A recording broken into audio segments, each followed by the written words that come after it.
Pinag-aaralan na raw ni Senadora Miriam Defensor Santiago na magsampa ng kasong disbarment o kaso ng pagtanggal sa lisensya ni Atty. Levito Baligod. Yan ay matapos sumanong aminin ni Baligod na siya ang gumawa ng listahan ng mga natransaksyon naman ng dati niyang kliyente na si Ben Hurluy. Kilala ngayon si Atty. Levito Baligod bilang isang DDS apparatchik at scriptwriter na may mga pabago-bagong listahan at statements ukol sa nasaksihan umano ng kanyang mga kliyente na 18 ex-Marines kuno na ngayon ay mahigit kumulang 10 na lang at tila naging elimination round pa ito matapos bigyan ni Ombudsman Boying Remulla ng mabigat na assignment si Baligod. No, we already sent Baligod a word to produce the 18 affidavits. Dapat yan, individual affidavits yan. Kasi it covers a span of more than 30 months and ano yan, more than 30 months na magkakasama sila the whole time. Nasaan po iba? Sinecure rin na yung sarili-sarili ng pamilya, sir. Bakit, sir? Bakit? Kailangan? Sa sitwasyon namin ngayon, sir, ma'am, kailangan namin talagang makalagaan yung seguridad talaga ng aming pamilya. Dahil nga bobong abogado si Baligod at ginagamit niya ang bagong isyong ito para sa kanyang future political ambitions, ang alam niya ay group project ito kaya group affidavit din ang isinabmit niya sa Office of the Ombudsman. Hindi niya alam na kailangang individual ang affidavit ng kanyang mga hawak na talents, ex-soldiers, dahil personal recollection o mga nasaksihan nila ang pinag-uusapan dito. Lumabas sa umano'y Louis List ang pangalan ni Santiago. Maring itinanggi ng senadora na sangkot siya sa pork barrel scam. Una namang sinabi ng kasalukuyang abogado ni Louis na si Atty. Raji Mendoza na hindi sa kanyang kliyente nagmula ang listahan na yun. Itinanggi naman ni Baligod na kasama sa listahan niya si Santiago. Wala rin daw siyang isinapublikong listahan ng mga sangkot sa scam. Yung ginawa kong listahan ay hindi pa napapublish at yan ay nandun sa Department of Justice.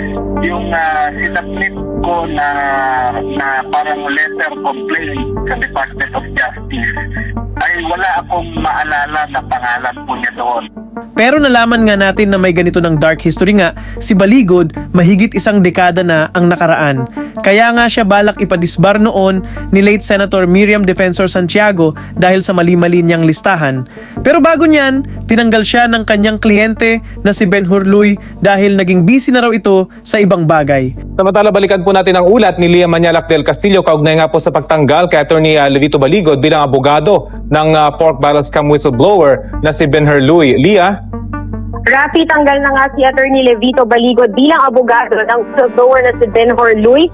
Ayon mismo dito kay Justice Secretary Laila De Lima, nakakuha tayo ng kopya ng sulat na ipinadala mismo ni Ben Hurluy para kay Atty. Baligod kung saan nagpapasalamat ito sa kanyang mga naging tulong sa naging kaso nga ni Ben Hurluy laban sa kay Janet Lim Napoles sa ugnay ng pork barrel scam. Sa kanyang sulat, dinetalye lamang ni Ben Hurluy na pansin daw niyang naging busy na itong si Baligod sa kanyang iba pang mga advocacy kung kaya pinapalaya niya na raw ito sa obligasyon nito bilang abogado niya.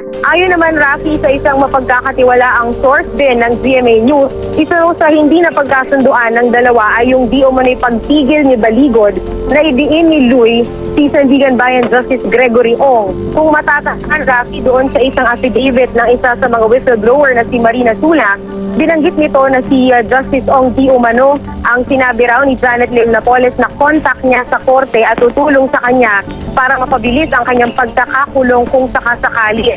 Sa ngayon, Rafi, iniimbestigahan na ng Supreme Court si Justice Gregory Ong. At kung ano ang mga ibang bagay na yan, nalaman nga noong 2016 nang mag-file si Baligod para tumakbo bilang senador. Kaya same style, same kalokohan, at same pattern. Pustahan tayo, gusto lang masali ni Baligod at Mike Defensor sa senatorial ticket ni Inday Piona sa 2028 at ginagamit nila ang kanilang talents o kliyente na ex-Marines daw para sa kanilang future political ambitions.